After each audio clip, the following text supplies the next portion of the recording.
नमस्कार, स्वागत, वंदन, अभिनंदन आप सभी का आज के इस सेशन में। Good evening everyone, welcome back to the class. I hope I am audible and visible. क्या मैं आपको बेहतरीन तरह से दिखाई और सुनाई दे रहा हूं? जल्दी बताओ एक बार तेजी से। Am I audible and visible to you guys? हाँ जी, am I audible and visible? Welcome welcome welcome. तो हमारे पास में आज सोशल साइंस का डेवलपमेंट चैप्टर, इसी चैप्टर को अपन आगे बढ़ाते हैं। हम लोगों ने ये चैप्टर जो है 2 क्लासेस अभी करी है, आज तीसरी क्लास है। और चैप्टर का ब्रॉडली इंडिविजुअल लेवल पे डेवलपमेंटल गोल्स क्या होते हैं, कैसे एक व्यक्ति के डेवलपमेंटल गोल दूसरे व्यक्ति से अलग होते हैं, ये सारी चीजें अपन पढ़ चुके हैं। ठीक है, इनफैक्ट हमने ये भी पढ़ लिया था कि what is development for one is destruction for the other person. दूसरा व्यक्ति के लिए वो डिस्ट्रक्शन हो सकता है। उसका एग्जांपल अपन ने डैम वाला देखा था। मैं पूरा रिकैप करवा रहा हूं क्योंकि संडे आ गया ना बीच में, तो तुम भूल गए होंगे। फाइन, ये सब पढ़ लिया था और ये तो स्टार्टिंग की क्लास है। मैंने तुम्हें सारी चीजें बताई थी। एनसीईआरटी लेकर बैठे हो, अपनी एक कॉपी भी लेकर बैठे हो, एक फोल्डर लेकर बैठना जिसमें सारे पेजेस वगैरह डालेंगे। ये चैप्टर कंप्लीट होगा तब मैं आपको WPP दूंगा इस चैप्टर की। ठीक है, और मैप लगाया कि अरे हाँ, मैंने तुम लोगों को एक होमवर्क दिया था कि मैप लगा लेना अपने घर में, जहां जहां बैठते हो, पढ़ते हो, दिन भर बिस्तर पे पड़े हो तो ऊपर छत पे चिपका दो। लेकिन मैप लगाना था, पॉलिटिकल और फिजिकल। मैप लगा दिया तुम लोगों ने? नहीं लगाया? बताओ, जल्दी बताओ। लगा दिया? तो ये सारी चीजें हो गई थी। इन सारी चीजों के बाद में जैसे अगर हम देखेंगे कि हमने क्या किया था, अब तो तुम सब अरब मैच में आ ही गए हो। चल भाई आगे, नहीं इधर जाएगा क्या? हाँ, तो ये सारा सब कुछ हो गया था। इसके बाद में अपन ने what development promises different people different गोल वाली चीज पढ़ चुके थे। साथ ही साथ में पढ़ लिया था कि कैसे इनकम के अलावा भी दूसरे गोल्स होते हैं इंडिविजुअल्स के। तो पैसा ही सब कुछ नहीं होता, ये अपन ने पढ़ा था कि जब आप एक जॉब देखने जाओगे तो देखोगे कि वहाँ पे आपकी रिस्पेक्ट है नहीं है, सेफ्टी है नहीं है, सिक्योरिटी है नहीं, पीने का पानी मिलता है कि नहीं सेफ। तो छोटी छोटी चीज़ें, लेकिन ये सारे एस्पेक्ट्स भी इंपॉर्टेंट होते हैं, है ना। तो इनकम के अलावा भी दूसरे डेवलपमेंटल गोल्स होते हैं। और जिसको अपन ने कंक्लूड किया था किस लाइन से, जिसको अपन ने कंक्लूड किया था कि people look for mix of goals. Development का मतलब यह है कि लोग अपने लिए मिक्स ऑफ गोल्स को कंसीडर करते हैं। अब ये पढ़ने के बाद अपन ने अगली चीज ये भी पढ़ ली थी कि जब नेशनल डेवलपमेंट की बात आती है तो जैसे इंडिविजुअल्स के डेवलपमेंटल गोल अलग अलग हो सकते हैं और इंडिविजुअल्स से ही मिलकर कंट्री बनता है, तो कंट्री का नेशनल डेवलपमेंट भी अलग अलग हो सकता है। यह भी पढ़ लिया था। ठीक है, यहां तक सारी चीजें पढ़ ली थी। इसके बाद में अगर आपको ध्यान हो तो मैंने बताया था कि जब हम नेशनल डेवलपमेंट की बात करते हैं तो कभी कभी कुछ लोगों को हमें डिप्राइव करना पड़ता है रिसोर्सेज से, कुछ लोगों के लिए डिस्ट्रक्शन चूज करना पड़ता है क्योंकि it is offering greater benefits for the greater people. जैसे वो हमने पटरी वाला एक एग्जांपल देखा था, ध्यान आ रहा है सारा सब कुछ? तो maximum good for maximum people का कॉन्सेप्ट लेके चलते when it comes to national development. यहां तक हम पढ़ चुके थे। यहां तक पढ़ने के बाद में हमने कुछ क्वेश्चंस प्रैक्टिस करे। क्वेश्चंस प्रैक्टिस करने के बाद में एक टॉपिक का सर हमने खोल दिया था। और वो टॉपिक क्या था हमारा? वो टॉपिक था how to compare different countries और स्टेट्स। और जिसमें मैंने आपको एक क्लासिकल एग्जांपल दिया था, क्या कि हर कंट्री, हर इंडिविजुअल का डेवलपमेंटल गोल अलग होता है, इंडिविजुअल से मिलकर बनती है कंट्रीज, और हर कंट्री का डेवलपमेंटल गोल अलग अलग हो सकता है। भूटान जैसा देश जो क्या बोलता है कि हमारे यहाँ खुश रहना ही डेवलपमेंट है, उन्होंने अपना हैप्पीनेस इंडेक्स निकाल दिया। पाकिस्तान जैसा देश क्या बोलेगा कि हमारे लिए तो तारों के नीचे से कश्मीर तक घुस जाना ही डेवलपमेंट होगा। तो सबकी डेवलपमेंट की डेफिनेशन अलग अलग हो सकती है। तो आखिरकार आप कंपेयर कैसे करोगे? यहां तक मैं आपको लीड देके गया था। आखिरकार आप कंपेयर कैसे करोगे कंट्रीज को? दिस वाज दी, कह सकते हैं क्या, दिस वाज दी हेड जहां पे मैं आपको छोड़ के गया था। यहां पे मैं आपको छोड़ के गया था कि यहां से हमें पढ़ना है। पेन वेन तो दे दो भाई, सुनी नहीं यार तुम क्या यार। चलो, यहां तक मैं आपको छोड़ के गया था, क्लियर है? ये अपन ने पढ़ लिया था कि you might ask if development can mean different things, how can some countries be generally called developed and others underdeveloped. ठीक है, अब जब डेवलपमेंट इतना ही सब्जेक्टिव चीज है तो आप किसी देश को डेवलप्ड, किसी देश को अंडर डेवलप्ड कैसे बोल दोगे? क्योंकि सबके डेवलपमेंट की डेफिनेशन अलग अलग है। किसी के लिए चांद तक पहुंचना डेवलपमेंट, किसी के लिए तारों के नीचे से कश्मीर तक घुसना ही डेवलपमेंट है। तो कुछ तो कॉमन क्राइटेरिया निकालना होगा ना। तो कुछ तो कॉमन क्राइटेरिया निकालने के लिए, जैसे अब मैं जैसे एक चीज बताऊं, अभी रिजल्ट आया 10th के, हाँ, तो एक बच्चे का ये कहना है कि सर मैं तो फेल ही हो रहा था, ठीक है, मैं तो फेल ही हो रहा था, मैं अगर 50% भी बना पा रहा हूँ तो मेरे लिए अपने मन में मैं टॉपर हूँ, वो बच्चा मेरे लिए भी टॉपर है, ठीक है। लेकिन वहीं पे एक बच्चा है जो 100% ला रहा है पूरे पूरे, तो वो भी टॉपर है, मेरे लिए भी वो टॉपर है कि दिख रहा है 100%। तो मेरे लिए तो हर मेरा प्यारा बच्चा, ला गुलगुलू कर दूं तुझे, मेरे लिए मेरा हर बच्चा टॉपर है। लेकिन समाज के मायने में आप टॉपर किसको बोलोगे? तो इसलिए नंबर्स का एक क्राइटेरिया रखा है कि नंबर से जज कर लेंगे कि भैया नंबर आए किसी के 100 तो ये फर्स्ट, जिस 99 वाला सेकंड, इस टाइप से चलेगा सिस्टम, है ना। तो वैसे ही कंट्रीज को कंपेयर करके आप जब किसी को डेवलप्ड किसी को अंडर डेवलप्ड बोलते हो तो उसके लिए कुछ तो क्राइटेरिया फिक्स करना होगा ना। तो कुछ तो क्राइटेरिया हमने रखा कि कंट्रीज को उनकी इनकम से जज किया जाए, ठीक है। अब ये उसी कंटेक्स्ट को समझाने के लिए जो मैंने आपको एग्जांपल दिया वैसे ही समझाने के लिए एक पैराग्राफ है, वो पढ़ते हैं। तो ध्यान रहेगा, इसको अगर हम मार्क करते चलें तो ये दोनों पैराग्राफ जो है ना, ये दोनों पैराग्राफ एक तरह से कंटेक्स्ट सेटिंग के लिए। रुक जाओ जरा, ये बोर्ड अलग है तो उसके पेन सेट कर लूँ मैं। लास्ट टिप पे यहाँ से नहीं चलोगे क्या दोस्त? यहाँ से चलेंगे। डबल कलर का पेन है, डबल कलर के पेन में स्मॉल टिप पे क्या सेलेक्ट करें? ब्रश कलर क्या रखते हैं? रेड, और लास्ट टिप पे येलो रख देते हैं और इसको भी ब्रश कर देते हैं। डन। हाँ, तो ये जो दो पैराग्राफ है ये कंटेक्स्ट सेटिंग के लिए है कि कैसे आप अलग अलग कंट्रीज को कंपेयर करोगे डिस्पाइट द फैक्ट कि हर कंट्री के लिए डेवलपमेंटल गोल अलग अलग हो सकता है। तो when we compare different things they could have similarities as well as differences. अब जब कंट्रीज को कंपेयर करोगे तो हर कंट्री में इनकम होती है, लेकिन एट द सेम टाइम ये भी देख सकते हो कि हर कंट्री की पॉपुलेशन भी तो अलग अलग हो सकती है। तो हर कंट्री में हर किसी भी चीज को अगर आप दो बच्चों को भी कंपेयर करोगे तो उनमें कुछ सिमिलैरिटीज भी होगी, कुछ डिससिमिलैरिटीज भी होंगी, ठीक है। Which aspect do we use to compare them? जैसे हमें अच्छा बच्चा निकालना है क्लास में। अब अच्छा बच्चा निकालना है तो हर बच्चे के अंदर कुछ ना कुछ क्वालिटी है। अच्छा बच्चा तो ये कि ये अच्छी पिटाई करता है लोगों की, तो वो भी एक क्राइटेरिया हो सकता है। और ये पढ़ाई में अच्छा है, ये भी एक अच्छा क्राइटेरिया हो सकता है। तो सिमिलरली बहुत सारे बच्चे अच्छी पिटाई करते होंगे दूसरों की, सिमिलरली बहुत सारे बच्चे ऐसे होंगे कि जो अच्छी पढ़ाई भी करते होंगे। तो ये अब आप पे डिपेंड करेगा कि आप अच्छे बच्चे के डेफिनेशन के लिए क्या क्राइटेरिया निकालोगे। अब मान लो आपको क्या करना है ना, आपको गैंग वॉर के लिए क्लास में से लड़के लेके जाना है, तो आप ये थोड़ी ना बोलोगे कि यार अच्छा पढ़ता है, ये अच्छी पिटाई करेगा, इसको लेके चलते हैं। गैंग वॉर के लिए जब लड़के लेके जाओगे तो आप ये देखोगे कि हष्ट पुष्ट कौन है, कौन मारपीट कर सकता है, ठीक है। तो when you will change the criteria for comparison you will have the different set of results. समझे? तुम किस कैटेगरी में आते हो? अगर तुम्हें लड़ाने लेके चले तो तुम मार के आओगे, मार खा के आओगे? तुम्हारे स्कूल में होती गैंग वॉर? भाई साहब ये एक बहुत, हर स्कूल में अपने आप में एक कहानी है इस चीज की कि लड़कों के ईगो पे आ जाती है, ठीक है। और फिर वो क्या अपनी क्लास के लड़के इकट्ठे करते हैं और अपनी क्लास के लड़के इकट्ठे करके ले जाते हैं और दूसरी स्कूल के, दूसरी क्लास के, दूसरे सेक्शन के लड़के लड़कियों से लड़ाइयाँ होती है। जो लड़कियों में नॉर्मली नहीं चलता, मारपीट नहीं होती है, लेकिन लड़कों में होती है। छुट्टी के बाद मिलते हो, हाँ मार के आएंगे। सब तुर्रम खा बन रहे हैं अभी, जब लड़ाई होती ना फिर पिटते हैं और भागते, मुंह छुपाते और फिर दोस्तों को कहानी कैसी सुनाते, अरे उसने तो मुझे बस टच ही कर पाया, मैंने तो उसका सिर ही फोड़ दिया और खूब खुद जो है खूब पिट के आए हो भले ही। क्यों भाई? चलो कमिंग बैक टू दिस, तो हम किस मायने पे कंपेयर कर रहे हैं उस मायने में हमें क्राइटेरिया सेट करना होते हैं, ठीक है। तो let us look at the students in class itself. How do we compare different students? They differ in their height, health, talent and interest. Obvious है ना। The healthiest student may not be the most studies one. Kabaddi की team बनाना है तो कबड्डी की team के लिए आप class के टॉपर को लेके नहीं जाओगे, पढ़ने में बहुत अच्छा है तो ये गणित लगा लेगा कि कैसे रेट डालना है। आप ये देखोगे हष्ट पुष्ट कौन है, फिर उस हिसाब से कबड्डी की टीम के हिसाब से बच्चे उठाओगे। क्विज कंपटीशन के लिए ले जाना है तो कबड्डी वाले पहलवान को ले जाके, कोई ऐसा नहीं है कि वहाँ आंसर नहीं दे पाएंगे तो ये गला दबा देगा क्वेश्चनर का, है ना। तो आपको यहाँ पे वही समझना है कि जो हेल्दीएस्ट बच्चा है may not be the most studies one, ठीक है। Most intelligent student may not be the friendliest one. So how do we compare students? तो आप स्टूडेंट्स को कंपेयर कैसे करोगे?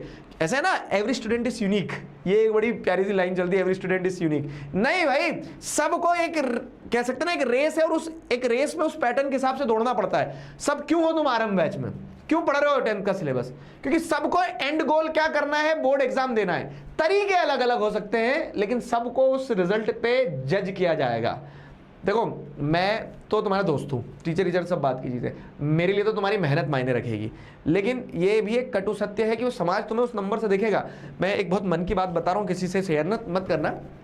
हम जब टॉपर्स के यहाँ गए ना, तो एक टॉपर के यहाँ बहुत सारे बच्चे बैठे थे, तो टॉपर के 100% थे पूरे, और वहाँ पे एक 99% वाला बच्चा भी बैठा था। तो अब क्या हुआ ना, दिक्कत क्या हुई है, अब वो 99% 98% था शायद, हाँ 98% वाला बच्चा अपने आप को ये महसूस करा कि उसके कम नंबर बने। नहीं भाई, गलत बात है। क्यों? क्योंकि 98 में भी 2-3 बच्चे पास होते हैं, लेकिन अब वो यही है ना कि ये बड़ा है या छोटा है। तो आप बोलोगे सर छोटा है, लेकिन अगर मैंने यहाँ एक और पॉइंट ड्रॉ कर दिया तो अब आप क्या बोलोगे कि ये बड़ा है सर। तो कौन आगे कौन पीछे, किसके ज्यादा नंबर किसके कम नंबर, ये सब सब्जेक्टिव है, ठीक है, ये सब सब्जेक्टिव है। मैं तुम्हें पता नहीं किधर से किधर ले गया, लेकिन द इंपॉर्टेंट थिंग इज कि यहां पे जैसे अगर आप देखोगे तो आप हर स्टूडेंट को यूनिक एस्पेक्ट पे देख रहे हो, लेकिन but when it comes to comparison तो आपको कुछ तो क्राइटेरिया सेट करना पड़ेगा, ठीक है, कुछ तो क्राइटेरिया सेट करना पड़ेगा आपको। तो अब जैसे अगर यहां देखें, so how do we compare students, ठीक है, the criteria we may use depends on the purpose of comparison, है ना, ये लाइन इंपॉर्टेंट है कि आप जो क्राइटेरिया यूज करोगे वो क्राइटेरिया आप निकालोगे for the purpose of comparison. ये क्लास का एग्जांपल से आपको कंट्री का मतलब समझाना चाह रहे हैं। हर कंट्री अपने अपने स्तर पर अपने अपने हिसाब से विकास की डेफिनेशन दे देगी। किसी के लिए खुश रहना ही एक डेवलपमेंट है। भूटान वही बोलती है हमारे यहाँ लोग खुश है तो हम डेवलप्ड है, लेकिन ठीक है वो है ना कि खुशी से घर नहीं चलते मित्र। तो अब क्या है कि आप क्राइटेरिया क्या निकालोगे जिस पे आप कंपेयर करोगे, तो वो आपको पर्पस ऑफ कंपैरिजन समझना होगा। हमें ये देखना है कि कौन सी कंट्री डेवलप्ड है और कौन सी नहीं डेवलप्ड है। और development can be attributed to the amount of money spent in the country, the amount of money generated in the country, है ना। तो इसीलिए क्या है, तो अब जैसे क्लास में बच्चों को अगर कंपेयर करना है तो we use different criteria to choose a sports team, a debate team, a music team और a team to organise a picnic.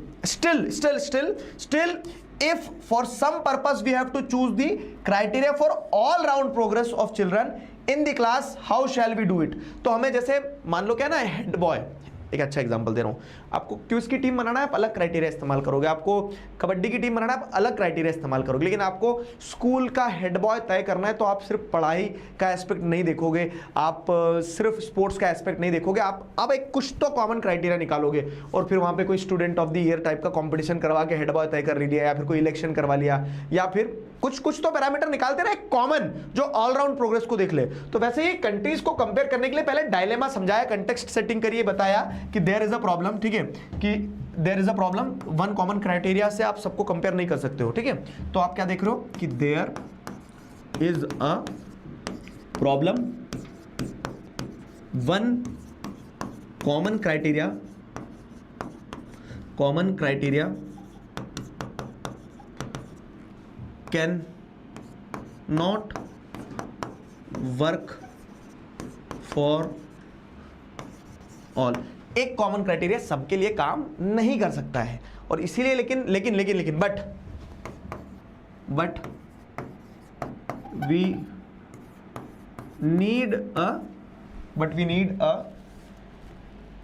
We need a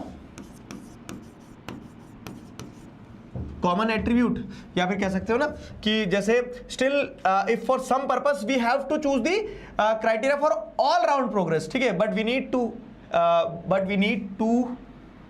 need a common criteria, ठीक है, एक हमें कॉमन क्राइटेरिया तो चाहिए ही रहेगा, ठीक है, for all round progress,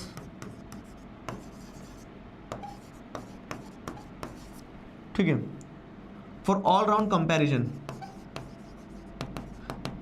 all round comparison के लिए हमें एक कॉमन क्राइटेरिया तो चाहिए ही रहेगा। तो वो ऑल राउंड कंपैरिजन के लिए एक कॉमन क्राइटेरिया क्या चाहिए रहेगा, देखो मैं बाजू में क्यों लिखवा रहा हूं, ताकि जब तुम सेकंड राउंड ऑफ रिवीजन करो या फिर क्लास के बाद में एक बार नोट्स दौड़ाओ तो तुम्हें ये समझ में जाए कि एक एक लाइन नहीं पढ़ना एनसीईआरटी की, जिस्ट ये है, ठीक है। तो फॉर ऑल राउंड कंपैरिजन के लिए हमें एक कॉमन क्राइटेरिया तो चाहिए रहेगा। तो यूजुअली वी टेक वन और more important characteristics of a person based on these characteristics. अब इसको पर्सन को कंट्री से रिप्लेस कर दो तो आपको समझ में आएगा कि आपको कंट्री को कंपेयर करना है, अगर स्टेट्स को कंपेयर करना है तो सब अलग अलग होंगे, ठीक है, सब अलग अलग होंगे, लेकिन हमें एक क्राइटेरिया, एक कुछ कॉमन क्राइटेरिया तो चाहिए ही रहेगा, ठीक है। तो वो एक कुछ कॉमन क्राइटेरिया तो अगर जब चाहिए ही रहेगा तो of course there can be differences about what is important characteristics that should form the basis of comparison, friendliness and the spirit of cooperation, creativity और marks secured।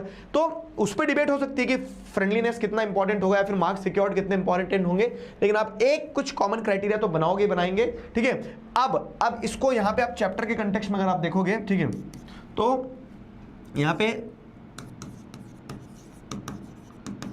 कंट्रीज के कंटेक्स्ट में यहां पे दे दिया गया,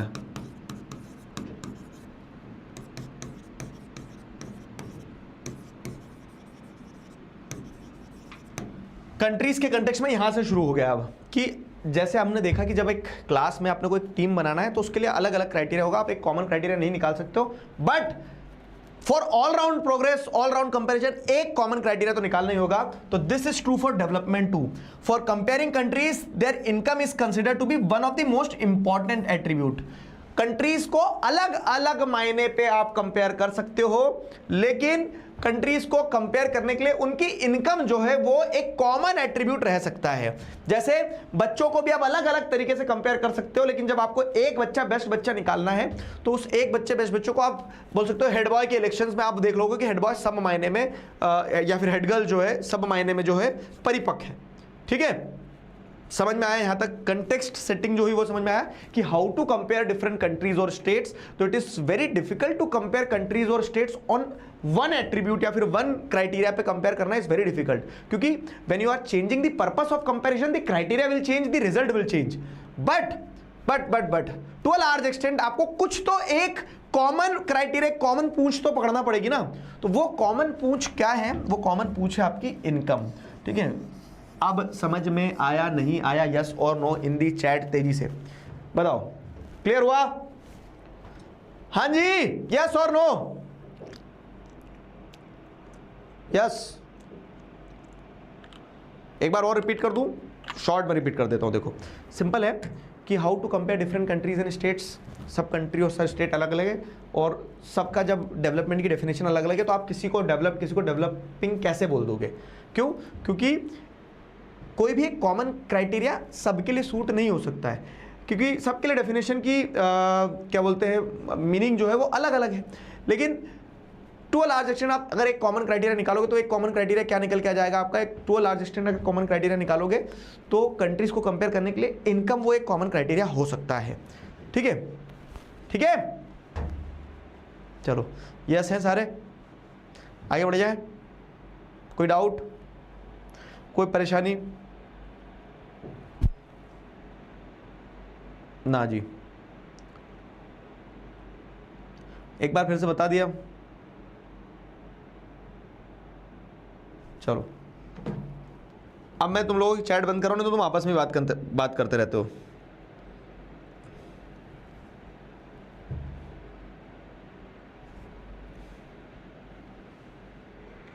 ठीक है, ठीक है, पानी पी लेते हैं। डाउट वाली चीज जब हमारी डाउट क्लास होगी ना, आई गेस मेरी थर्सडे को डाउट क्लास है, तो थर्सडे वाली डाउट क्लास में बताऊंगा डाउट वाला फीचर कैसे काम करता है। ठीक है, आंसर लिख रहे हो ना तुम और जो क्वेश्चन दे रहा हूं, है ना? तो अब यहां से आगे बढ़ते हैं अपन। तो देखो, for this is true for development too. For comparing countries their income is considered to be one of the most important attribute. ठीक है, कंट्रीज विथ हायर इनकम, तो वो कंट्रीज जिनकी इनकम ज्यादा है, ठीक है, उनको हम क्या बोलते हैं? उनको डेवलप्ड कंट्रीज बोलते हैं। ठीक है, are more developed than others with the less income. Simple है कि जिन कंट्रीज में पैसा ज्यादा होगा उन्हें डेवलप्ड बोलेंगे। ठीक है, this is based on the understanding that more income means more of all things that human beings need. Simple concept है। जब इंडिविजुअल में भी हम क्या बोलते हैं कि जिसके पास ज्यादा पैसा होगा शायद उसके पास ज्यादा विकास होगा, वो ज्यादा आगे बढ़ गया होगा जीवन में। याद रखना, लेकिन ये अधूरा सत्य है, वो चैप्टर में आपको आगे जाके क्लियर होगा। लेकिन लेकिन लेकिन लेकिन फॉर द टाइम बिंग हम क्या बोल रहे हैं? फॉर द टाइम बिंग हम ये बोल रहे हैं कि जिन कंट्रीज के पास ज्यादा पैसा, वो कंट्रीज ज्यादा डेवलप्ड होगी, क्योंकि with the more income means more of all the things that human beings need. जरूरतें जो है ना, पैसा सब कुछ नहीं दे सकता है, लेकिन पैसा आपके लिए बहुत कुछ मैनेज कर देता है। जैसे अमेरिका के पास में अगर देखें तो अमेरिका के जीडीपी में बहुत पैसा है, तो उस बहुत पैसे से ऐसा नहीं कि अमेरिका में दुख नहीं है, लेकिन ये है कि उन्होंने क्या करा है कि संघर्ष जो व्यक्तिगत लेवल पे रहेंगे कि साफ हवा, पानी, रोड, बिजली, इन दुखों को वो कम कर सकते हैं। मटेरियलिस्टिक चीजें जो हैं वो आप अचीव कर सकते हो विद द मोर इनकम। तो that is why it is being considered कि with the more income people will be have more of materialistic चीजें, जिससे क्या होगा कि डेवलपमेंट को आप आंक सकते हो, नाप सकते हो। समझ गए? फाइन। तो what ever people like and should have, they will be able to get with greater income. So greater income itself is considered to be one of the important goal. अब जब हम इंडिविजुअल डेवलपमेंट की बात करते हैं तो individual से ही countries बनती हैं, तो greater income is directly associated with this कि ग्रेटर इनकम भी एक इंपॉर्टेंट गोल होता है लोगों का, है ना। ग्रेटर इनकम भी एक इंपॉर्टेंट गोल होता है लोगों का, वहाँ तक अपन ने पढ़ लिया, समझ लिया। अब सवाल ये आता है क्या, अब सवाल ये आता है कि कभी हमने लेकिन कंट्री को तो काम पे जाते देखा ही नहीं सर। पाकिस्तान जा रहा है टिफिन लेके, इंडिया जा रहा है टिफिन लेके, कंट्री काम पे थोड़ी ना जाता है, तो कंट्री की इनकम कैसे आएगी दोस्तों? आप खुद बताओ जरा मुझे कि आप कंट्री की इनकम कैसे बना लोगे। ये तो हमें समझ में आ गया कि जिस कंट्री की इनकम ज़्यादा है उस कंट्री को अपन डेवलप्ड मान लेंगे, लेकिन how will you calculate the income of a country? Country जाता है क्या काम पे? नहीं ना। तो अब यहाँ पे वही वाला फॉर्मूला अपन लगाएंगे जो शुरू में लगाया था कि कंट्री कैसे बना है, इंडिविजुअल से, आप, मैं और हम सब ने मिलकर देश बनाया है ना। तो आप, मैं और हम सब की इनकम ही देश की इनकम होगी, समझ गए? बड़ा सिंपल। तो आप, मैं और हम सब की ही इनकम मिलके क्या होगी, देश की इनकम होगी। तो वो देश की इनकम वाला कंसेप्ट यहां आपको लगाना है। तो however for comparison between countries total income is not such an useful measure since countries have different population. Comparing total income will not tell us what an average person is likely to earn. Are people in one country better off than other in the different country? Hence we use average income. अब यहाँ पे concept है, वो concept समझो जरा। इधर मैंने आपको ये तो बता दिया कि कंट्री की इनकम कैसे निकालोगे, लेकिन कंट्री की इनकम तो आप निकाल ही नहीं सकते हो, तो समझना। हाँ, ये आप एनसीईआरटी में बाजू में लिख सकते हो कि कंट्रीज इनकम, कंट्री की इनकम कैसे निकलेगी। तो कंट्री की इनकम क्या है, कंट्री की इनकम जैसे अगर आप देखोगे कैसे निकालोगे, तो कंट्री की इनकम निकलेगी इनकम ऑफ द रेसिडेंट्स, या फिर income of the total population, अभी नहीं लिख रहा हूं, इनकम ऑफ द रेसिडेंट्स, ठीक है, इनकम ऑफ द रेसिडेंट्स। तो जो रेसिडेंट्स की इनकम है वही इनकम क्या रहेगी, कंट्री की इनकम रहेगी। जो रेसिडेंट्स की इनकम है वही इनकम कंट्री की इनकम रहेगी। लेकिन अब यहां पे एक चैलेंज है, क्या यहां पे एक चैलेंज क्या है, एक प्रॉब्लम क्या है कि but the total population of a country, of a country's residents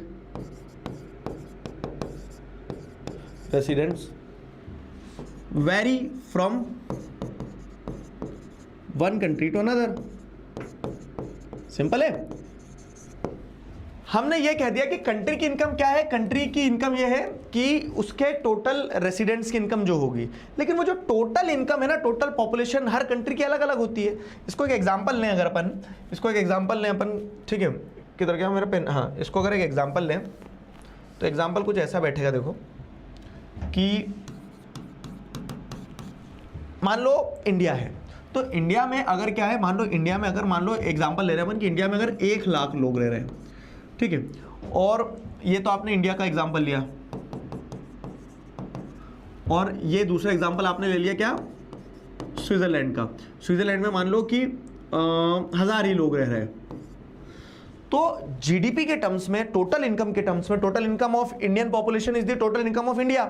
तो 1 लाख लोग अगर मिलके मान लो क्या 10 लाख रुपए कमा रहे हैं, ठीक है, तो आप क्या बोलोगे कि इंडिया की इनकम तो ज्यादा है, इंडिया की इनकम ज्यादा है। लेकिन अगर मान लो स्विट्जरलैंड में 1000 लोग ही है, और ये 1000 लोग की कंट्री के बावजूद भी स्विट्जरलैंड की अगर टोटल इनकम जो है, कंट्री की income, total income of the total population, country की इनकम मिल जाएगी आपको 5 लाख रुपए है अगर, तो ऊपर के चश्मे से तो आपको इंडिया ज्यादा डेवलप्ड दिखना चाहिए, है ना। लेकिन वास्तविकता क्या है कि यहाँ 1 लाख लोग मिलकर 10 लाख रुपए कमा रहे हैं, ठीक है, 1 लाख लोग 10 लाख रुपए कमा रहे हैं, मतलब एक आदमी कितना कमा रहा है, बताओ जल्दी। यहाँ पे मेरी मैथ मजबूत होती तो मैं ही नहीं बता देता फटाक से। तो यहाँ जैसे अगर अपन देखेंगे, हे भगवान मैथ आ गई सामने फिर से, तो 1 लाख लोग अगर 10 लाख रुपए कमा रहे हैं तो मतलब 100 रुपए, है ना, सही है, तुम्हारे भी कमजोर है, ठीक है, सबकी कमजोर है क्या, 100 रुपए या नहीं 10 रुपए, 10 रुपए कमा रहे हैं भाई साहब, यहाँ हर आदमी 10 रुपए ही कमा रहा है। और यहाँ अगर 1000 लोग 5 लाख रुपए कमा रहे हैं, इसका मतलब क्या है कि हर व्यक्ति कहीं ना कहीं कितना कमा रहा है कि 3 2 5 100 रुपये 500 रुपये कमा रहा है ना, 500 इंटू 1000 इज 5 लाख, 500 रुपीज़ कमा रहा है। तो अब देखो, ठीक है, समझ में आया? तो एक्चुअली में क्या हो रहा है ना, यहां पे वही बताया जा रहा है, कॉन्सेप्ट सीधा है कि आप कंट्री की इनकम से क्या करोगे, कंट्री की इनकम से कंट्रीज को कंपेयर कर लोगे, बट द फैक्टर इज कि total income will hide the aspect की टोटल पॉपुलेशन भी तो वेरी करेगी ना।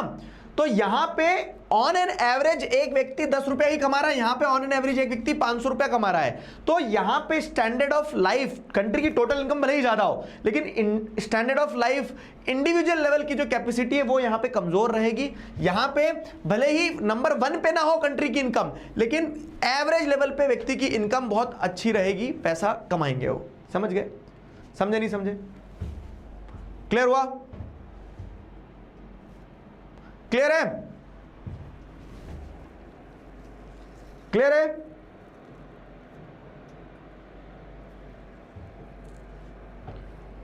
समझ गए?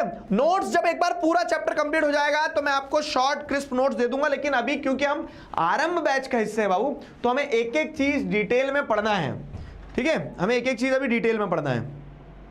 तो इसीलिए आप देखो क्या है, जब क्योंकि आप देख रहे हैं तो हर कंट्री में अगर आप कंट्री की टोटल इनकम देखोगे तो total income is not the good criteria, क्योंकि total income is dependent on population and population of one country varies from another country. ठीक है, तो एक कंट्री से दूसरी कंट्री की पॉपुलेशन वेरी करती है। तो अब इसीलिए यहां पे आपको ये समझना होगा कि आप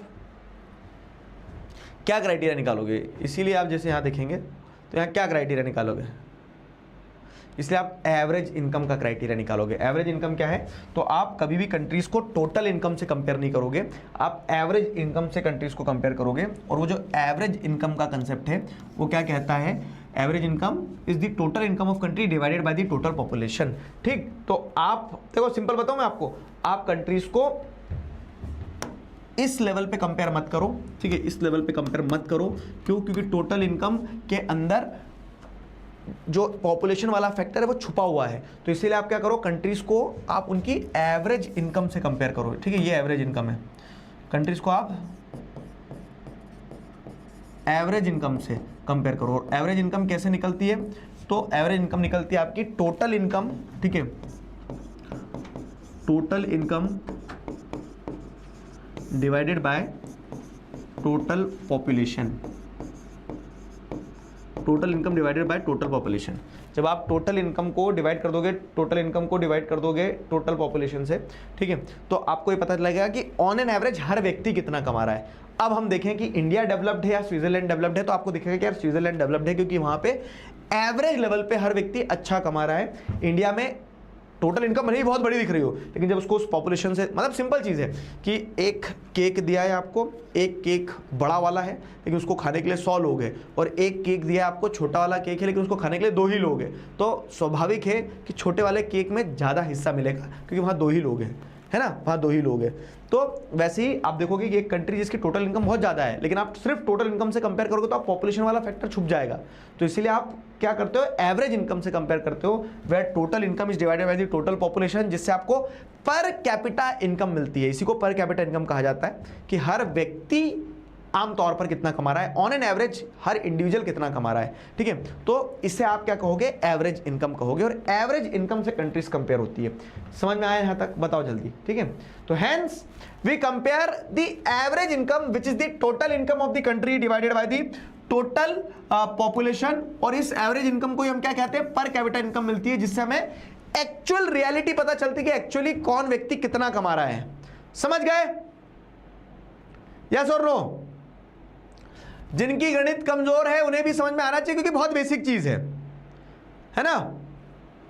ठीक है, तो ये हो गया। अब देखो क्या है, इनकम के बेसिस पे कंपैरिजन करता कौन है। जैसे मैंने आपको बताया ना, इनकम ही ओनली क्राइटेरिया नहीं है, लेकिन income is one of the most important attribute जिससे आप हर कंट्री को कंपेयर कर सकते हो। तो इनकम एक इंपॉर्टेंट एट्रीब्यूट है जिससे आप हर कंट्री को कंपेयर कर सकते हो। और इनकम लेकिन सिर्फ एकमात्र क्राइटेरिया नहीं है। तो जैसे अगर हम देखें तो इनकम के आधार पर क्या होता है, वर्ल्ड डेवलपमेंट रिपोर्ट निकाली जाती है। वर्ल्ड बैंक के द्वारा ये रिपोर्ट बनाई जाती है। ये फैक्चुअल डिटेल्स हैं, ऑब्जेक्टिव में एक एक नंबर में पूछी जाती है कि वर्ल्ड डेवलपमेंट रिपोर्ट कौन लाता है, वर्ल्ड बैंक लाता है, ये ऑब्जेक्टिव में आता है। और इस रिपोर्ट के आधार पर क्या होता है, इनकम वाला क्राइटेरिया यूज किया जाता है। तो this criteria is used in classifying countries, जिन कंट्रीज में एवरेज इनकम कितना है, $66,500 पर एनम एंड अबव है, ठीक है, $66,500 साल का एक व्यक्ति जिस कंट्री में कमा रहा है या उससे ऊपर कमा रहा है, उस कंट्री को 2024 के डेटा के हिसाब से हम हाई इनकम कंट्री या फिर रिच कंट्री कहेंगे। फैक्चुअल डेटा है, ठीक है, ये पूरे फैक्ट्स है, यहाँ पे ये फैक्ट्स वाला पैराग्राफ है, तो फैक्ट के लिए याद रखना है इसको, ठीक है। उस कंट्री को रिच कंट्री कहा जाएगा। और जिन कंट्रीज में पर कैपिटा इनकम $2,300 या उससे कम है, उन कंट्रीज को लो इनकम कंट्रीज कहा जाएगा। पुअर नहीं लिखा उन्होंने, लेकिन वो कहना वही चाहते थे, लो इनकम कंट्रीज कहलाएगी। कंट्रीज नहीं कमा रही है, इंडिविजुअल लेवल की बात हो रही है ना, एवरेज इनकम की बात कर रही है कि total income divided by total population, और वो करने से अगर आपको $2300 से कम मिल रहा है तो वो क्या कहलाएगी, वो कंट्रीज लेस या फिर लो इनकम कंट्रीज कहलाएगी, ठीक है। और जिन कंट्रीज में $66,500 से ज्यादा पर कैपिटा इनकम आ रही है, एवरेज इनकम आ रही है, उन कंट्रीज को आप क्या कहोगे, रिच कंट्रीज कह लोगे, या फिर क्या कह लोगे, हाई इनकम कंट्रीज कह लोगे, ठीक है। India comes in this category of low middle income countries because its per capita income in 2024 was just about $11,000 per annum. 66,000 से कम है और 2,300 से ऊपर है, तो हम क्या है, कहीं ना कहीं बीच में आते हैं, इसीलिए हमें क्या कहा गया, लो मिडिल इनकम कंट्री कहा गया 2024 के डेटा के हिसाब से। हम 2026 में जी रहे हैं, लेकिन एनसीईआरटी में 24 का डेटा है, ठीक है। ये हो गया पूरा फैक्ट्स है। फिर क्या है, the rich countries excluding the countries of Middle East and certain other small countries are generally called developed countries. अब यहाँ एक लाइन है जो आपको समझना है, जिसमें आगे आने वाले टॉपिक का थोड़ा सा अपन ने पेंच खोल दिया है कि rich countries excluding the countries of Middle east, middle east की कंट्रीज में खूब पैसा है, ठीक है। कितना पैसा कि वहाँ पे एवरेज इनकम 66,500 से ऊपर है $, से, ठीक है। लेकिन उसके बावजूद भी कुछ मिडिल ईस्ट की कंट्रीज और कुछ छोटी कंट्रीज को हम डेवलप्ड नहीं बोलते, लेकिन इसके अलावा जितनी भी कंट्रीज उन सबको डेवलप्ड बोल देते। क्यों? क्योंकि मिडिल ईस्ट में पैसा ज़रूर होगा, लेकिन वहाँ विमेन के पास लिबर्टी नहीं है। समझ में आया? तो इनकम के अलावा भी दूसरी चीज़ें हैं जो महत्वपूर्ण है, जिसको हम आगे पढ़ेंगे। तो ये फैक्ट्स लेकिन ध्यान रखना है। अब एक बार अगर इसको समराइज़ करें, हम, तो आ जाओ, क्या क्या पढ़ा आज हमने। पेज रंग बिरंगा हो गया हमारा। हमने देखा कि how to compare different countries और स्टेट्स। तो कोई एक क्राइटेरिया नहीं है, ठीक है, अपनी अपनी ढपली है और अपना अपना राग है, लेकिन एक क्राइटेरिया आपने अगर कुछ निकाला तो कंट्रीज को कंपेयर करने के लिए आप इनकम को एक क्राइटेरिया मान लेते हो। समझना अच्छे से, हाँ। लेकिन कंट्रीज की इनकम कैसे निकालोगे, तो आप कंट्री की पॉपुलेशन की इनकम निकालते हो। अब पॉपुलेशन के हिसाब से जो टोटल पॉपुलेशन की इनकम है उसी को total income of the country कहेंगे। लेकिन टोटल इनकम में भी एक पेच है।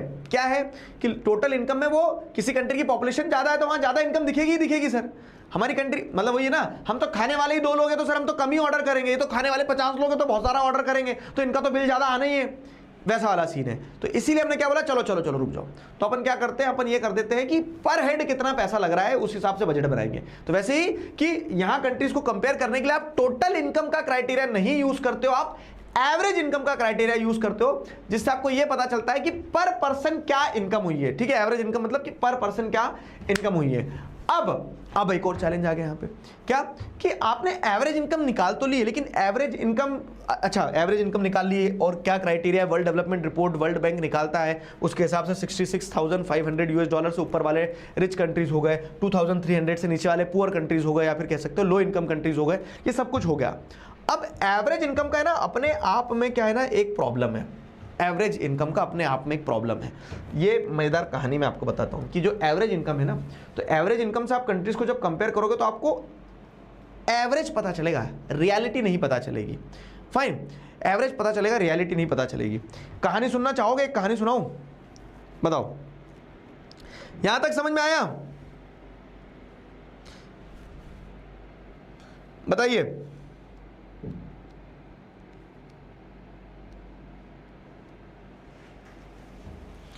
एवरेज इनकम से आपको एवरेज पता चलेगा, रियलिटी नहीं। शाम में आज किसकी क्लास है? आज मंडे है ना, आज मैथ्स की क्लास होगी आपकी शायद। हाँ,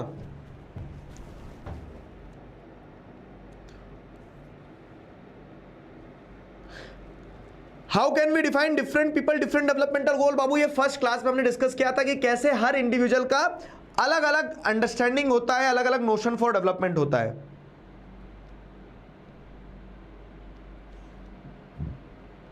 बताओ, कहानी सुनोगे? देख कहानी सुनने के नाम पे कुछ हो गए। देखो एवरेजेस में दिक्कत होती है, और एवरेजेस में क्या दिक्कत होती है वो मैं बताने वाला हूं। अंडर डेवलप्ड मतलब जो अभी पूरी तरह से डेवलप्ड नहीं है, इन प्रोसेस ऑफ डेवलपमेंट है।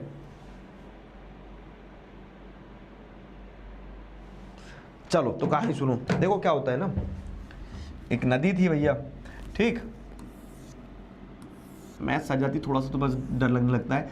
एक नदी थी, अब उस नदी में जैसे क्या हो रहा है ना, उस नदी में एक पापा थे, एक मम्मी थी, एक पापा थे,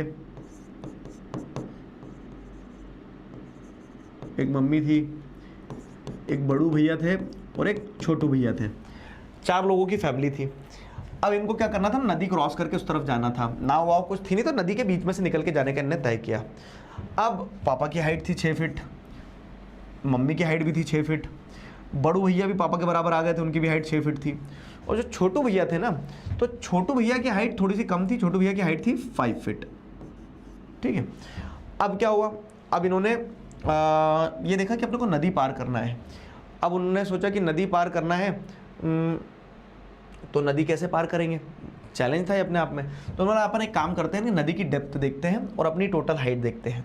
तो इन्होंने क्या करा, टोटल हाइट निकाली इनकी 6, 6, 12, 18, 19, 20, 21, 22, 23, 23 इनकी टोटल हाइट आ गई। टोटल हाइट उन्होंने देखा कि अपन 4 लोग हैं, तो टोटल हाइट अपन एवरेज हाइट निकालना है अपनी, तो 25 डिवाइडेड बाय 4 कर दिया इन्होंने। तो 25 डिवाइडेड बाय 4 करने पे इनको क्या आया एग्जैक्ट नंबर, जो एग्जैक्ट बता, 23 डिवाइडेड बाय 4। मैथ्स आता है तब पता नहीं क्यों ऑटोमेटिकली मेरे नंबर छिलने शुरू हो जाते हैं। तो ये अगर जैसे आप देखें तो 23 डिवाइडेड बाय 4, तो यहाँ पे 5.75 है ना, 5.75 एवरेज आ गया। रुक जाओ, कुछ चेंज करना पड़ेगा, 5.75 आ गया है ना, ये इनकी एवरेज हाइट आ गई, ये इनकी एवरेज हाइट आ गई, चेंज कुछ नहीं करना है।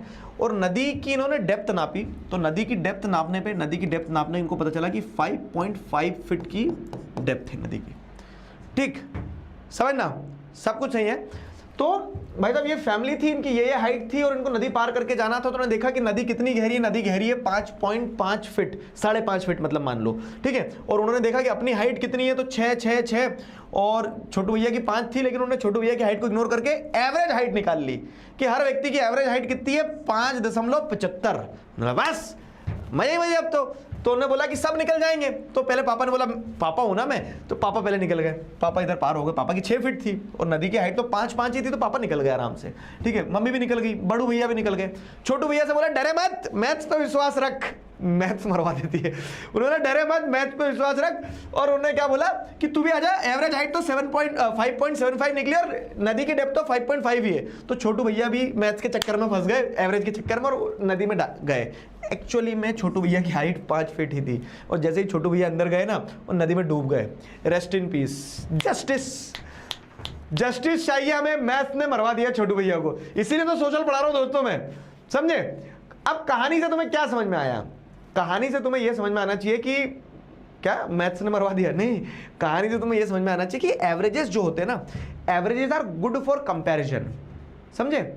Averages are good for comparison. आपको जब कंपेयर करना है कि हाँ एक कंट्री में अगर 1 लाख इनकम है और 10 लोग हैं, तो सबके 10-10 हज़ार इनकम होगी। लेकिन एक्चुअली में क्या सबकी 10-10 हज़ार इनकम होगी? नहीं। एवरेज निकाल के आप कंपैरिजन कर सकते हो क्या ऑन एन एवरेज हर व्यक्ति 10 कमाता होगा, लेकिन आपको कंट्री में ऐसे भी लोग देखने को मिलेंगे जो कोई क्या होगा, कोई 50 हज़ार कमा रहा होगा, कोई 2 हज़ार कमा रहा होगा, लेकिन जब आप एवरेज निकालोगे तो सबको 10 हज़ार कह दोगे आप। हमारी कंट्री की एवरेज इनकम मान लो अगर 50 हज़ार निकलती है, तो क्या अंबानी भी 50 हज़ार कमा रहा है और क्या एक रोड पे काम कर रहा व्यक्ति भी 50 हज़ार कमा रहा है? नहीं ना, डिफरेंसेस है उनकी इनकम में, रियलिटी इज डिफरेंट। लेकिन बट द थिंग इज कि averages hide the disparities. Average जब निकालोगे तो एवरेज के चक्कर में क्या है ना, जो विडंबनाएं, मतलब जो कह सकते हैं ना, विडंबना नहीं कहूंगा, एवरेज के चक्कर में जो डिफरेंसेस है ना, वो डिफरेंसेस कभी शो नहीं होंगे। एवरेजेस में सब एक जैसे दिखेंगे, ठीक है। जब आप एवरेज से नापोगे तो सब एक जैसे दिखेंगे, समझे? क्लियर हुआ? इसीलिए हम, ठीक है, इसीलिए कौन कौन तो बोल रहा है कि सर आज मैथ्स की क्लास में जाके बताएंगे कि मैथ्स खराब है। ऐसा नहीं है, मैथ्स अपनी जगह पे ठीक है, लेकिन यहाँ आपको समझाने के लिए एक एग्जांपल दिया था बस, ठीक है। तो एवरेज इनकम, अब देखो क्वेश्चन क्या बनता है, मैं क्वेश्चन बनाऊंगा तुम्हारे लिए। ये क्वेश्चन लिखो, आज का होमवर्क क्वेश्चन लिखो। यहाँ पे वही बताया गया है, देखो, while averages are useful for comparison they hide disparities, ठीक है।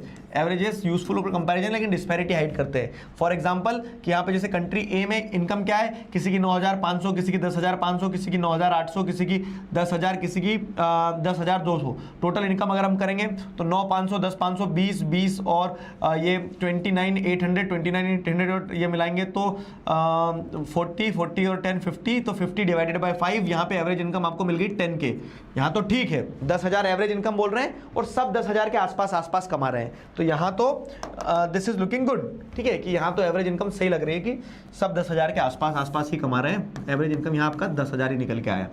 लेकिन वही चीज अगर आप यहाँ देखोगे कंट्री बी में 500, 500,000, 500, 500,000, 2,000, 2,000 और 48,000, 50,000, 50,000 डिवाइडेड बाय 50,000 डिवाइडेड बाय 5, तो यहाँ भी एवरेज इनकम कितना मिलेगा आपको? यहाँ भी एवरेज इनकम आपको 10,000 ही मिलेगा। But the reality is what? Reality आप देखोगे कंट्री बी की, तो कंट्री बी में कुछ मेजोरिटी लोग 500 रुपए कमा रहे, एक ही अमीर व्यक्ति है और वो भयंकर सुपर रिच अमीर है, लेकिन एवरेज इनकम में सबको एक ही उस पे नाप दिया। तो averages are good for comparison but they hide disparities. Disparities मतलब कि जो डिफरेंसेस हैं उन डिफरेंसेस को छुपा दिया जाता है, इसीलिए ये लिमिटेशन है एवरेज इनकम की, ठीक है, इसीलिए लिमिटेशन है एवरेज इनकम की। तो अगर क्वेश्चन बनाए हम यहाँ पे तो क्वेश्चन यही बनेगा। देखो अभी तक जितना भी पढ़ा उस पर क्वेश्चन बना रहा हूं मैं, ये आज का होमवर्क क्वेश्चन है। हाँ बाबू, क्या बनेगा कि how do we compare countries, how do we compare countries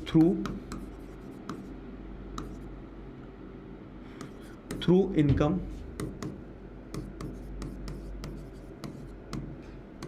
how do we compare countries through income? What is the limitation? What is the limitation used by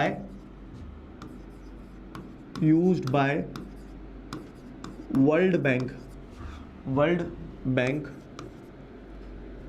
What is the limitation used by? What is the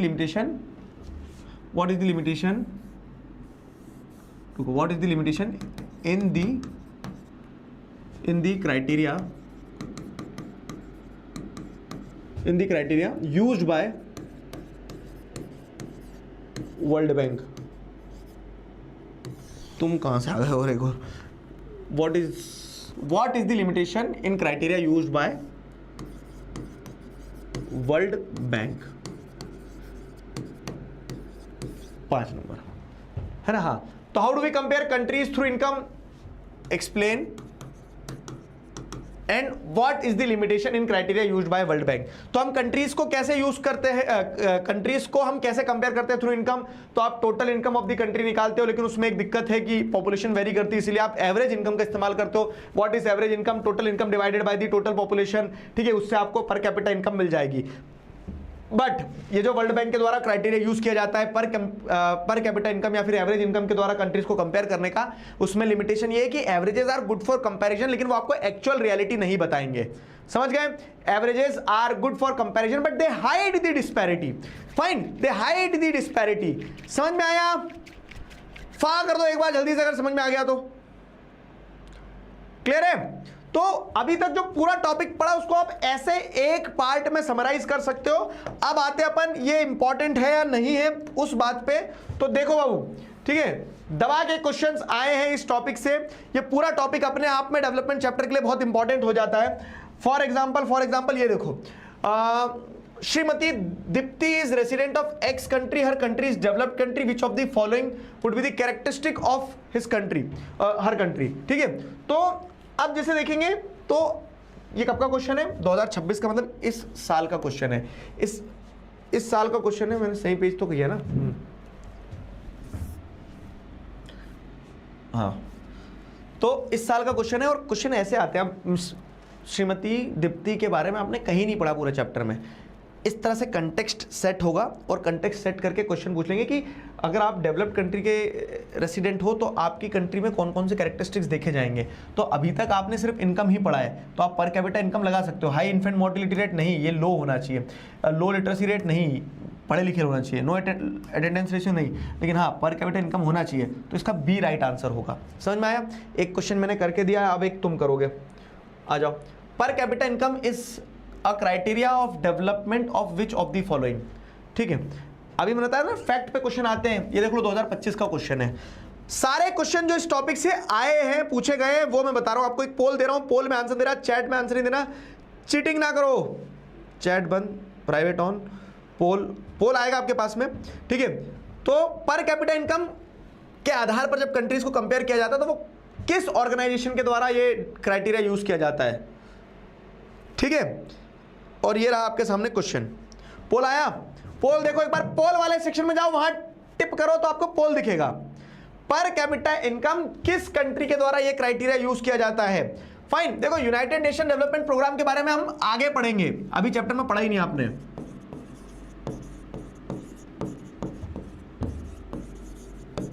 अभी आगे पढ़ने वाले हैं इसके बारे में। World health organisation को comparison से लेने देना ही नहीं कुछ। वर्ल्ड ट्रेड ऑर्गेनाइजेशन को तो पैसा कमाना है। वर्ल्ड बैंक एक ऑप्शन बच रहा है, तो ऑब्वियस है क्या लगाओगे right answer. World bank is the right answer, D is the right answer. World bank जो है कौन सी रिपोर्ट लाती है, चैट में बताओ। वर्ल्ड बैंक की रिपोर्ट का नाम क्या है, जिस रिपोर्ट में वो इनकम के बेसिस पे कंपेयर करती है कंट्रीज को। तो वर्ल्ड बैंक की रिपोर्ट का नाम है वर्ल्ड डेवलपमेंट रिपोर्ट, है ना। और इस वर्ल्ड डेवलपमेंट रिपोर्ट में वो इनकम को एज अ क्राइटेरिया मानती है। D is the right answer, very good. Let me see the result. ठीक है, तो कितने परसेंट बच्चों ने क्या दिया है आंसर, कितने परसेंट बच्चों ने क्या दिया है आंसर। 72% बच्चों ने सही आंसर दिया। गुड, अच्छा अटेम्प्ट था। सिद्धार्थ कुमार, सुमित गाबू, स्वास्तिक मीनल, विजुअल, आराध्या, दर्शिका, गौरव, कवलदीप, काव्या, ये सारे वो बच्चे हैं जिन्होंने क्या किया है, ये वो सारे बच्चे हैं जिन्होंने लीडर बोर्ड में टॉप किया है। बहुत बढ़िया, बधाई हो, कॉन्ग्रेचुलेशंस। इस क्वेश्चन में अब the meaning of per capita income क्या है, टोटल, ये होमवर्क क्वेश्चन दे रहा हूं एक, चलो पर कैपिटा इनकम का मीनिंग निकालना। ठीक है, ये सारे क्वेश्चन इस टॉपिक से पूछे गए। ये 2026 का क्वेश्चन है, ये 2024 का। देखो हाँ, कंफ्यूज मत होना अगर सोशल साइंस के बारे में तुम्हें मैथ्स दिख जाए, क्योंकि हमने यहाँ पढ़ा है थोड़ा सा, तो उस तरीके से पूछा जाएगा कि suppose the monthly income of a family member is as follows respectively. क्या दी गई मंथली इनकम, 50,000, 40,000, 20,000 और 20,000। तो अब आपको क्या करना है, एवरेज इनकम पता करना है। सिंपल फॉर्मूला क्या है, टोटल इनकम, और मैं एक चीज और बता रहा हूं। ठीक है, यहाँ पे अपन चांद सितारे, ठीक है, चांद सितारे फूल और शबनम लगा लो। ठीक है, और ये इंपॉर्टेंट को क्वेश्चन मार्क कर लो। कैसे, क्योंकि ये आप देखोगे ना कंटिन्यूसली पूछे गए इस तरह के क्वेश्चन। ये देखो हर साल में। अच्छा, मैंने अभी क्या करा है, हाँ एक चीज बता रहा हूँ, पिछले साल तक मैं टाइप ऑफ क्वेश्चन बहुत सारे लगा देता तो पीडीएफ बहुत बड़ा हो जाता था। तो अब जब मैं यहाँ पे आपको बता रहा हूँ कि इस तरह के क्वेश्चन पूछे जाते हैं, तो मैंने सारे क्वेश्चन लगाए नहीं, लेकिन मैं बता रहा हूँ ये न्यूमेरिकल बेस्ड क्वेश्चन आप 2023 में, 24 में, 25 में, 26 में जो सेट उठाओगे उस सेट में आपको देखने को मिलेंगे। समझ में आया? तो ऐसे क्वेश्चंस के लिए रेडी रहना। अब यहाँ पे क्या राइट आंसर आएगा, पोल दूं एक बार और, यार तुम कर ही लोगे, सिंपल है ये तो। ठीक है, तो अगले वाले पे पोल देता हूँ। चलो ये वाला क्या जाएगा, टोटल इनकम कितनी होगी, 50, 40, 90, 90 और 40 कितना हो गया, 90, 40, 1, 30 है ना, 1, 30, 1,30,000 divided by the population. Population कितनी है, 4। ठीक है, तो 1,30,000 को जब 4 से डिवाइड करोगे तो कितना आ जाएगा, 40 नहीं 4 से डिवाइड करोगे 30, तो 1 20 में आ गया 30, 32,500, 32,500 है, हाँ 32,500, fine 32,500। C is the right answer, correct, C is the right answer. Yes, समझ गए ना? ऐसे क्वेश्चंस के लिए रेडी रहना। अब how is income an important factor in assembling the development of country. हमने एक रूल लिखा था, पहला रूल क्या था कि माथा देखो तिलक लगाओ, जितने नंबर का क्वेश्चन मिनिमम उतने पॉइंट्स हमें लिखने रहते हैं। दूसरा रूल वहीं पे क्या था कि सवाल बहरूपिया होता है। तो सवाल कैसे बहरूपिया होता है? अब जैसे how is income an important factor in assessing development of country, mention the classification done by World Bank. तो जो क्वेश्चन मैंने तुम्हें होमवर्क में लिखा है ना, तो वो सेम है, same as the homework question, homework question की तरह ही सेम है ये क्वेश्चन भी। पॉइंट ये बस आपको पैटर्न पकड़ना है कि वो पूछना क्या चाह रहे हैं, है ना? पैटर्न पकड़ना है। तो इनकम एक इंपॉर्टेंट फैक्टर कैसे हो सकता है in assessing the development of country? With the more income more of the materialistic thing, और इसी कारण से more the country is said to be developed. Fine. अब ये क्राइटेरिया किसके द्वारा निकाला गया? वर्ल्ड बैंक के द्वारा। तो वर्ल्ड बैंक ने कैसे क्लासिफाई किया है कंट्रीज को? ठीक है, classification done by World Bank. तो आप बताओगे total income divided by total population. अब इसमें बस क्या करना है? ऐड। इसमें ऐड तुम्हें अगर कुछ करना है तो एडिशन में एक चीज कर देना, वो क्या है कि ऐड दी फैक्ट्स वाला पार्ट, फैक्ट्स वाला पार्ट। होमवर्क क्वेश्चन है बाबू लिखना। एक और रूल लिखो, एक और रूल क्या लिखो अपनी रूल बुक में? 1 question a day keeps the exam fear away. लिख लो जरा फटाफट, 1 question a day keeps the exam fear away. मतलब अगर आप रोज भी एक आंसर लिख रहे हो ना, मैं आज देखो अभी हम अप्रैल में खड़े ना, मई जून जुलाई अगस्त सितंबर अक्टूबर नवंबर दिसंबर, दिसंबर के बाद क्या आता है? जनवरी फरवरी, ठीक है, और हाँ फरवरी तक में पेपर आ जाते हैं। तो 9 महीने, मैं बहुत कंजर्वेटिव साइड पे 9 महीने बता रहा हूँ, ठीक है? 9 महीने में बहुत कुछ हो जाता है। मैं बहुत कंजर्वेटिव साइड पे तुम्हें बता रहा हूँ, 9 महीने हैं तुम्हारे पास अभी। अगर तुम 9 महीने सिर्फ एक रूल फॉलो कर रहे हो, और वो एक रूल क्या है कि डेली आंसर्स लिख रहे हो, तो believe me you will find a difference in your performance, you will find a difference in your marks. हर चीज़ में आपको एक बड़ा बदलाव महसूस होगा। बस लिखते रहना, लिखना बंद मत करना, ठीक है? हर दिन एक आंसर लिखना है। तो जैसे अगर आप देखोगे तो ये भी वही क्वेश्चन है, मैं होमवर्क क्वेश्चन दूंगा आपको, भर भर के दूंगा। अब आपको क्या करना है कि ये क्वेश्चन समझा कि क्लासिफिकेशन वर्ल्ड बैंक कैसे करता, तुमने एक चीज नहीं पूछ ली बस कि वर्ल्ड बैंक के वो क्लासिफिकेशन बता दो। 66,500 यूएस डॉलर से ऊपर तो रिच कंट्री, ठीक है, 2,300 यूएस डॉलर से नीचे तो लो इनकम कंट्री, वैसा वो क्लासिफिकेशन और लिख देना, है ना? चलो आगे बढ़े। Why is income considered most important for comparing countries? Explain. More income. Same ही है, बस सवाल शब्द बदल गए। More income,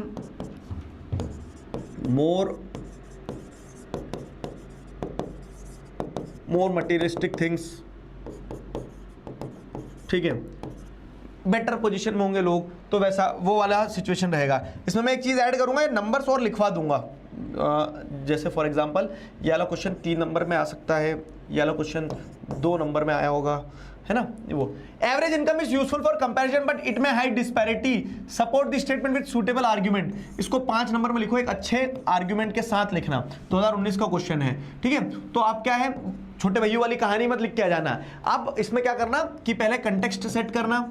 कैसे कंटेक्स्ट सेट करोगे? तो आप बताओगे कि averages are good for comparison but it hides disparity because average income से आपको कंट्री की एक्चुअल रियलिटी नहीं पता लगती। आपको एवरेज इनकम से ऑन एन एवरेज एक व्यक्ति क्या कमा सकता है वो बताया जाता है, ठीक है? कंटेक्स्ट सेट करना, फिर क्या करना है? एग्जाम्पल देना। तो एग्जाम्पल में आप क्या करोगे? एग्जाम्पल में बाकायदा वो बनाना, एक टेबल बनाना। जैसे इसमें आप बताओगे कंट्री ए, फिर दूसरा बताओगे कंट्री बी करके वो पूरा गणित करना, फिर इसका नरेशन देना। इसका नरेशन मतलब क्या है? नरेशन मतलब इसको एक्सप्लेन करना इसको कि कैसे कंट्री ए में एवरेज इनकम सबकी बराबर आ रही है और रियल इनकम भी वैसी है, लेकिन कंट्री बी में एवरेज इनकम तो सबकी बराबर आ रही है but ground reality is different. समझ गए? आंसर्स लिखना। कल आपकी सोशल साइंस की क्लास नहीं है, कल 5 बजे आपकी साइंस की क्लास और मैथ्स की क्लास है 8 बजे, है ना? तो कल अगर सोशल साइंस की क्लास नहीं है तो मैं आपको होमवर्क क्वेश्चन आज ही देके जा रहा हूं, इसका आंसर लिखना। फिर क्या है, अब आ गए अपन दूसरे टॉपिक पे, इनकम एंड अदर क्राइटेरिया। अब यहां से चैप्टर थोड़ा मोड़ लेगा। तो हमने एक चीज पढ़ी थी, ध्यान है क्या पढ़ी थी? एक चीज कि income is not the only attribute, कि सिर्फ पैसे से आप कंट्रीज को कंपेयर नहीं कर सकते हो। तो यहां जैसे हमने देखा ना, इंडिविजुअल देखो चैप्टर को अगर आपको समझना तो चैप्टर दो ब्रॉड थीम में चल रहा है। पहले आपको इंडिविजुअल्स के बारे में बताया गया है, कैसे इंडिविजुअल के डेवलपमेंटल गोल अलग अलग होते हैं, लेकिन हर इंडिविजुअल के डेवलपमेंटल गोल में इनकम तो एक चीज़ होती है, लेकिन सिर्फ इनकम ही डेवलपमेंटल गोल नहीं होता है। आप इनकम के अलावा दूसरे एस्पेक्ट, रिस्पेक्ट, सिक्योरिटी, फ्रीडम, ये सब भी देखते हैं, है ना। तो ये सारे एस्पेक्ट भी देखते हो। एट द सेम टाइम आप जैसे देखोगे तो इंडिविजुअल से ही कंट्री बना है, तो हमने देखा कि कंट्रीज को कंपेयर करने के लिए इनकम एक इंपॉर्टेंट क्राइटेरिया होता है, लेकिन सिर्फ इनकम ही एक क्राइटेरिया होता है क्या? नहीं, इनकम के अलावा भी दूसरे क्राइटेरिया हो सकते हैं, और उसी चीज़ को समझाने के लिए यहाँ पे दो टेबल दिए गए। अब सुनो मेरी बात, एक बार चांद सितारे फूल शबनम लगा के एक चीज़ बता देता हूँ मैं आपको।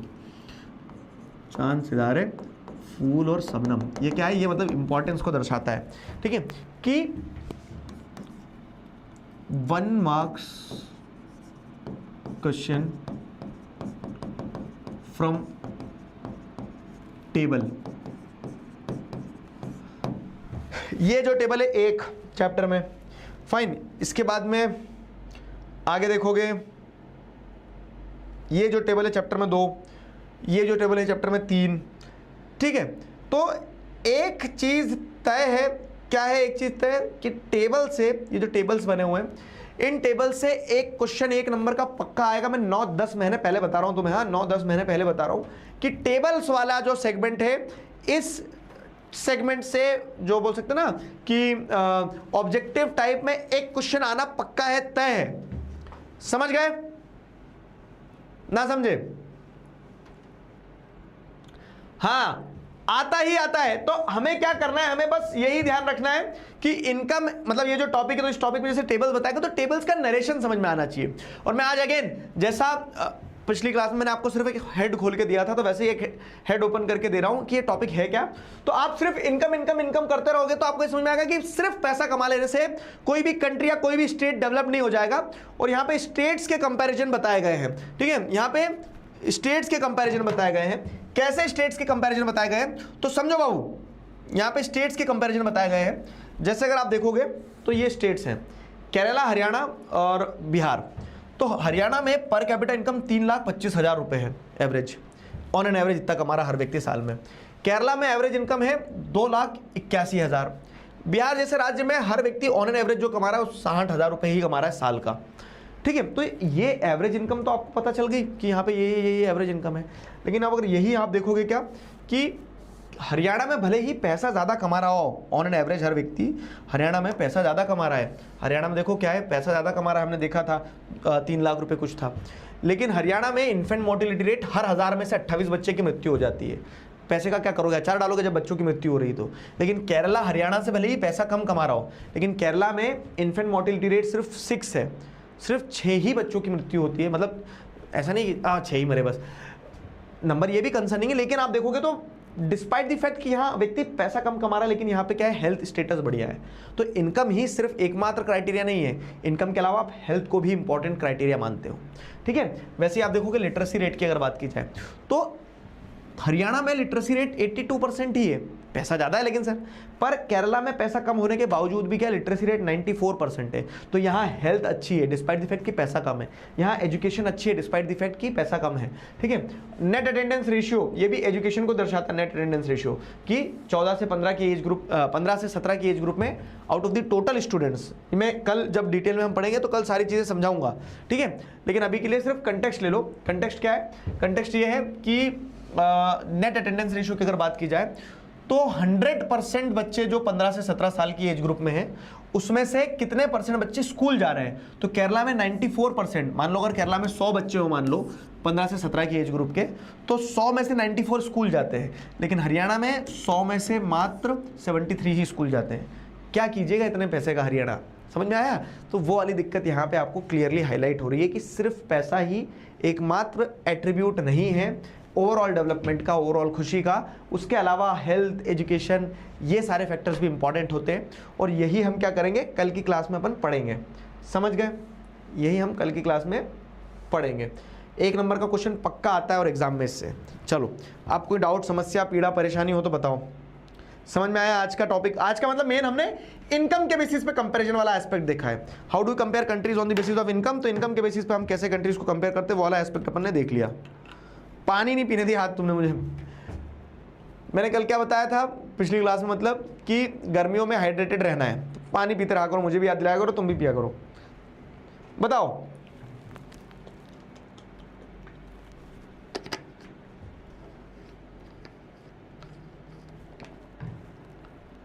कोई डाउट? मॉड्यूल्स का क्या सिस्टम है? देखो मैथ्स का आपका डीपीपी चलता है डेली का, ठीक है, जहां न्यूमेरिकल वगैरह होते हैं वहां डेली हो जाते हैं। मैं आपको डेली के होमवर्क क्वेश्चन दे रहा हूं। हमने आज रूल नंबर 3 लिखा है, 1 question a day keeps the exam fear away. एक आंसर डेली लिखना ही है। आज मैंने 2-3 आंसर दे दिए आपको, तो आंसर लिखते रहना है। और जैसे ही चैप्टर कंप्लीट हुआ करेगा you will get a WPP, weekly practice paper, मतलब वो चैप्टर पर बेस्ड रहेगी। तो जैसे ही चैप्टर खत्म होगा उस चैप्टर का टेस्ट पेपर आएगा, टेस्ट पेपर और नोट्स। एट्रीब्यूट मतलब क्या है कि क्राइटेरिया को एट्रीब्यूट कहा जाएगा सिनोनिम से, ठीक है। नेशनल डेवलपमेंट बता दो, मतलब कि कंट्री के डेवलपमेंट को आप कैसे देखोगे। तो जैसे इंडिविजुअल्स का डेवलपमेंट का डेफिनेशन अलग अलग होता है, तो कंट्री का भी डेवलपमेंट का डेफिनेशन अलग अलग हो सकता है। लेकिन आप कुछ तो आधार तय करोगे ना, जिस आधार पर आप कंट्री के डेवलपमेंट के बारे में सोचोगे, तो वो होता है maximum good for the maximum people. तो मैक्सिमम पीपल का जिस चीज में भला हो जाएगा उसी को हम कंट्री का डेवलपमेंट का आधार मान लेंगे, ठीक है। चलो, मेरी बुक में टेबल्स और फैक्ट डिफरेंट हैं। मेरी बुक लेटेस्ट बुक है 2026-27 की, तो पुरानी बुक्स में डेटा अलग हो सकता है। This is the latest printed edition, तो आप अपनी बुक में वहीं के वहीं चेंज कर लेना, कोई दिक्कत नहीं है। एनसीईआरटी का लेटेस्ट वर्जन जो है मैंने एनसीईआरटी की वेबसाइट से डाउनलोड किया है, तो मैं यहाँ जो दिखा रहा हूँ डेटा वो चेंज कर लेना पेन पेंसिल से, ठीक है। नोट्स दे दूंगा इसके, तो नोट्स से कर लेना। क्लियर है?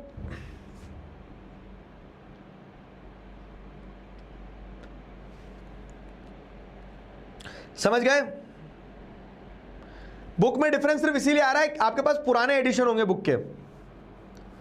नोट्स कैसे बनाना है, तो क्लास में मैंने बताया था डे 1 पे ही कि पेंसिल और एनसीईआरटी बुक लेकर बैठना। मैं बताते जा रहा हूं, वहां जैसे मैं लिख रहा हूं वैसे लिखते चलना, अपनी अंडरस्टैंडिंग से कुछ कुछ लिखते चलना। लास्ट में मैं इसका एक कह सकते हैं ना, क्या बोल सकते हैं, नोट्स की सॉफ्ट कॉपी आपको प्रोवाइड करते चलूंगा। बट इंपॉर्टेंट इन कि जब हम एनसीईआरटी की एक लाइन से पढ़ रहे हैं तो आप भी वहां पे सेल्फ नोट्स बनाते चलो, ठीक है। I told you to drink water, हा हा हा ही इन माई माइंड। हंसना था ये जोक पे, ही। क्लियर है?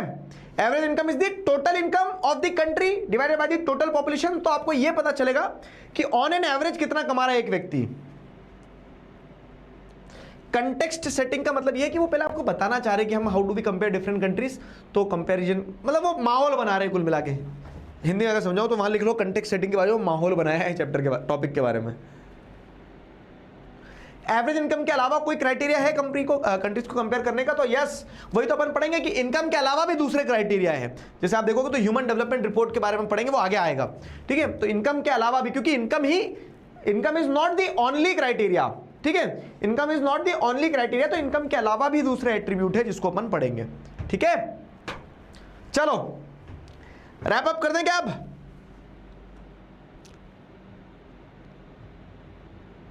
कल एसएसटी वाली क्लास की जगह आपकी साइंस वाली क्लास है, बस इतना है। कल कहीं जाना है यार, समझाओ जरा, ठीक है। तो कल मैं छुट्टी पे हूं, इसके लिए कल एसएसटी की क्लास नहीं होगी। बाकी मैंने इसीलिए आपकी एक क्लास अभी ले ली थी कल परसों, मैथ्स वाली क्लास की जगह। मैंने बोला शोभित निर्वाण तुम्हारी क्लास लाओ मुझे दो, ठीक है। तो विल मैनेज इट अकॉर्डिंगली। परसों होगी अपनी, तो परसों इसके आगे पढ़ेंगे अपन, ठीक है बाबू। होमवर्क क्वेश्चन कर लेना तुम जब तक। चलो, तो आज का कार्यक्रम यही समाप्त हुआ। लाओ तो प्यार से गुलगुलू कर दे और आज की क्लास को यहीं समाप्त किया जाए। Bye bye, take care. 8 बजे आपकी मैथ्स की क्लास है, तब तक अपना ध्यान रखो, मुस्कुराते रहो। अभी के लिए साइन ऑफ करते हैं। Signing off with this, together we can, we will. Thank you very much. Bye bye bye.